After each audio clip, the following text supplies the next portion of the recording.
இச்சபோச்சின மலை எது அப்படின்னா நினச்சி பார்க்க போகிற முடியும் பார்த்தீங்கன்னா பிக் பாஸ் சீசன் 8ஓட லைவ் ஸ்ட்ரீமிங்கில் வந்து பார்த்திங்கன்னா எக்ஸ் கண்டஸ்டன்ஸ் எல்லாருமே வந்து ஒரு மிகப்பெரிய ஒரு பிளானை போட்டுட்ருக்காங்க. ஸோ பார்க்குற ஆல்ரெடி இப்போது அது என்ன பிளான் அப்படின்னு தெரியலனா லாஸ்ட் வீடியோ வந்து செக் பண்ணி பாருங்கள். ஸோ அந்த வீடியோட லிங்க்கை டிஸ்கிரிப்ஷன்லேயும் கமெண்ட் பாக்ஸ்லேயும் ஆட் பண்ணுறேன். ஸோ அதில் வந்து ஒரு பெரிய பிளானை போட்டிருக்காங்க. ஸோ இப்போ அந்த ஒரு பிளானில் வந்து பார்த்திங்கன்னா ஃபர்தராக வந்து நாளைக்கு மெயினாக இவங்க டார்கெட் பண்ண போகிறது வந்து ஜாக்லின் அண்ட் சௌந்தர்யாவை தான் வந்து டார்கெட் பண்ண போகிறாங்க போல். அதில் ரயானுக்கு வந்து இவங்க பயங்கரமான ஒரு சப்போர்ட்டும், முத்துவையும் வந்து ஒரு விதத்தில் வந்து இவங்க அட்டாக் பண்ண போகிறாங்க போல். முத்து, தீபக் முதற்கொண்டு எல்லாத்தையுமே வந்து நாளைக்கு டச் பண்ண போகிறாங்க போல். அதில் மெயின் டார்கெட்டாக வந்து இப்போ இவங்க பேசிகிட்டு இருந்தது வந்து பார்த்திங்கன்னா ஜாக்லின் அண்ட் சௌந்தர்யா.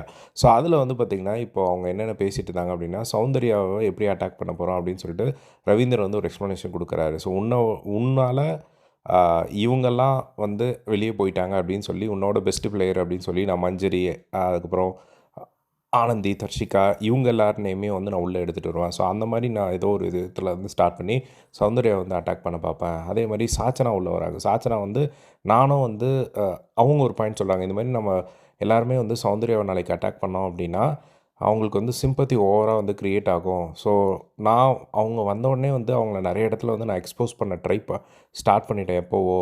ஸோ அவங்க க்யூட்டாக பண்ணுறேன் அப்படின்னு சொல்லி ஒரு விஷயம் பண்ணுறாங்க. அதை நான் எக்ஸ்போஸ் பண்ண ஆல்ரெடி ஸ்டார்ட் பண்ணிட்டேன் அப்படிங்கிற மாதிரி அவங்க ஒரு பக்கம் வந்து சொல்கிறாங்க. ஸோ நாளைக்கு வந்து நம்ம சௌந்தர்யம் அடிக்கும்போது பார்த்து அடிக்கணும், சிம்பத்தி ஓட்டு வராத மாதிரி அப்படிங்கிற மாதிரி சொல்கிறாங்க. ஆல்ரெடி இதெல்லாமே வந்து அவங்களுக்கு வந்து பார்த்திங்கன்னா பாசிட்டிவாக தான் முடியும் அப்படிங்கிறது யோசிக்காமல் இவங்க இப்படியெல்லாம் வந்து பேசிகிட்டு இருந்தாங்க. அதுக்கப்புறம் அர்ணவ் வந்து பார்த்திங்கன்னா அவர் ஒரு பக்கம் நான் இறங்கி ஆடலான் இருக்கேன் நாளைக்கு. ஸோ நாளைக்கு எனக்கு வெளியே என்ன நடந்தாலும் பரவாயில்ல, நான் இங்கே உள்ளே ஆட போகிறேன் அப்படின்னு சொல்லி அவர் ஒரு பக்கம் பயங்கரமாக அவர் எல்லாத்துக்கும் ரெடியாக இருக்கிறது பார்க்க முடியுது. அதுக்கப்புறமா நாளைக்கு காலையில் வந்து இவங்க ஃபர்ஸ்ட்டு ஒரு பிளான் போடுறாங்க. என்ன அப்படின்னா, அந்த கார்டெல்லாம் வச்சாங்கல்ல இவங்க கண்டஸ்டன்ஸ் வெளியேருந்து உள்ளே வந்தவங்களுக்கு, அவங்களுக்கு வந்து அதே கார்டை இவங்க வைக்க போகிறாங்க. ஸோ ஆப்போசிட்டாக இப்போ இந்த 8 கண்டஸ்டண்ட்டும் உள்ளே இருக்கிற 8 கண்டஸ்டன்ட்ஸ்க்கு நீங்கள் உள்ளே இருக்க தகுதி இல்லை அது இதுன்னு சொல்லி அந்த கார்டை வைக்க போகிறாங்க.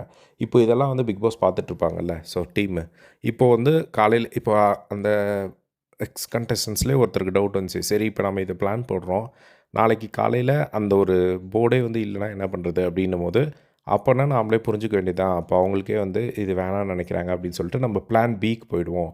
பிளான் பி என்ன அப்படின்னா, நாங்கள் உங்களுக்கு 48 ஹவர்ஸ் டைம் கொடுத்தோம்.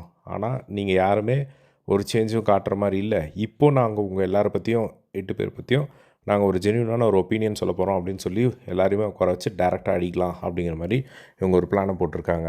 அதுக்கப்புறமா வந்து பார்த்திங்கன்னா, இப்போ ரயானுக்கு வந்து பயங்கரமான ஒரு சப்போர்ட் பண்ணலாம் அப்படிங்கிற மாதிரி வந்து சொல்லி, ரயான் ஏன் சப்போர்ட் பண்ணலான்னு நான் சொல்கிறேன் அப்படின்னு சொல்லி ஃபேட்மேன் வந்து எக்ஸ்பிளைன் பண்ணுறாரு ரவீந்தர். ஸோ அவர் என்ன சொல்கிறார் அப்படின்னா, ரயான் வந்து ரொம்ப புத்திசாலியான ஒருத்தன். அவன் வந்து நியாயத்தை மட்டும்தான் வந்து பேசுவான். அவன் நம்மளுக்கு சப்போர்ட்டாகவும் வந்து பேசுவான். நான் வந்து வந்தவுடனே வந்து ரயான்கிட்ட ஒரு கேம் வந்து ஆரம்பித்தேன். ஏன்னா ரயானை பொட்டி எடுத்து நம்ம அனுப்பிச்சிட்டோம் அப்படின்னா வேறு யாராவது இல்லை டாப் 5க்கு வந்து வருவாங்க அப்படிங்கிற மாதிரி யோசித்தேன். ஆனால் இப்போ நம்ம கண்டஸ்டண்ட்டாகவே வந்து மாறும்போது, இப்போது மற்றவங்கெல்லாம் கம்பேர் பண்ணும்போது ரயான் தான் வந்து கரெக்டாக இருப்பான். அவன் நியூட்ரலாக இருப்பான். ஸோ அதனால் நம்ம அவனை சூஸ் பண்ணிக்கோம் அப்படிங்கிற மாதிரி சொல்கிறத பார்க்க முடிஞ்சுது.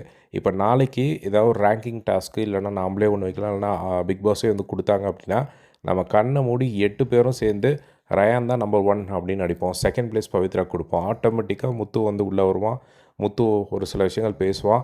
அவன் இதில் எங்கே அறம் இருக்குது அப்படின்னு ஏதாவது பேசினான் அப்படின்னா, நாம் வெளியே ஷோவை பார்த்துட்டு வந்திருக்கோம், நீ எப்படி அறத்தோட விளாண்ட அப்படிங்கிறத நாங்களும் பார்த்துருக்கோம் அப்படின்னு சொல்லி நம்ம முத்துவையும் அப்படி அட்டாக் பண்ணுவோம். ஆனால் நம்ம இதெல்லாம் வந்து பண்ணோம் அப்படின்னா முத்துவோட ஓட் பேங்க் வந்து பயங்கரமாக வந்து இன்க்ரீஸ் ஆகும். ஏன்னா இப்போ வெளியே அவனுக்கு தான் வந்து ஒரு பயங்கரமான ஒரு சப்போர்ட் இருக்கிறனால, நம்ம மெயின் அவனை பகைச்சிக்கிறனால நம்ம எல்லாருக்குமே வந்து அது அகெயின்ஸ்டாக மாறும். பட் அவனுக்கும் வந்து ஓட் பேங்க் அதிகமாகும். பட் நம்ம நாளைக்கு ஏதோ இந்த மாதிரி ஒரு கேம் நமக்காக தான் இந்த விளையாடுறோம். முத்துக்காக நம்ம முத்துவை இறக்கணும் அப்படிங்கிறதுக்காக விளையாடல. நாம் ஒரு கண்டஸ்டண்ட்டாக வந்திருக்கோம். நம்மள 8 பேர்லேருந்து யாராவது ஒருத்தர் அங்கே போகணும் அப்படிங்கிறதுக்காக தான் இவ்வளோ போராட்டம் பண்ணுறோம் அப்படிங்கிற மாதிரி வந்து சொல்லிக்கிட்டு இருக்காங்க. அதே மாதிரி ஜாக்லினை அட்டாக் பண்ணுறதுக்காக இவங்க என்ன பண்ண போகிறாங்களா அப்படின்னு பார்த்தீங்கன்னா, சுனிதா தான் வந்து மெயினாக ஜாக்லின் அட்டாக் பண்ணுறதுக்கு ரெடியாக இருக்காங்க. நீ ஃப்ரெண்ட்ஸை வச்சு தான் இவ்வளோ தூரம் மேலேயே வந்த. நீ அதே மாதிரி இப்போ யாராவது ஏதாவது சொல்லிட்டாங்க அப்படின்னா 15 பக்கம் கேமரா முன்னாடி போய் உட்காந்து அழுது நீ சிம்பத்தி ஓட்டு வாங்கி தான் வந்து நீ இவ்வளோ தூரம் வந்திருக்க. ஃபேக் ஃப்ரெண்ட்ஷிப் இந்த வீட்டில் க்ரியேட் பண்ணி நீ ஒரு கேம் ஆடிட்டுருக்க அப்படிங்கிற மாதிரிலாம் வந்து சொல்லி ஜாக்லினை வந்து நாளைக்கு அடிக்கப்படுறதா வந்து சுனிதா ஒரு சில விஷயங்கள் சொன்னாங்க. அதில் ரவீந்தர் அவர்களும் வந்து அடிஷ்னலாக இதெல்லாம் வந்து ஆட் பண்ணது வந்து பார்க்க முடிஞ்சுது. ஸோ நாளைக்கு ஓவராலாக இப்போ இவங்க போட்ட பிளானெல்லாம் வந்து எக்ஸிக்யூட் பண்ணாங்க அப்படின்னா பார்க்குற ஆடியன்ஸ்க்கு என்டர்டெயின்மெண்ட்டாக தான் வந்து இருக்க போகுது. ஆனால் அது எந்த மாதிரி டர்ட்டியாக போகுது அப்படிங்கிறத வெயிட் பண்ணி வந்து பார்க்கணும். ஸோ இதெல்லாம் பிக் பாஸ் நடத்த விடுவாரா இல்லை என்ன ஆக போகுது அப்படிங்கிறத வெயிட் பண்ணி வந்து பார்க்கலாம். ஸோ நீங்கள் என்ன நினைக்கிறீங்க இந்த பிளானை பற்றி அப்படிங்கிறத கமெண்ட் பாக்ஸில் ஷேர் பண்ணுங்கள். இதே மாதிரியெல்லாம் பிக் பாஸ் அப்டேட்ஸ் தெரிஞ்சுக்க நம்மளோட சேனலை சப்ஸ்கிரைப் பண்ணி சப்போர்ட் பண்ணுங்கள். தேங்க்ஸ் ஃபார் வாட்சிங். பாய்.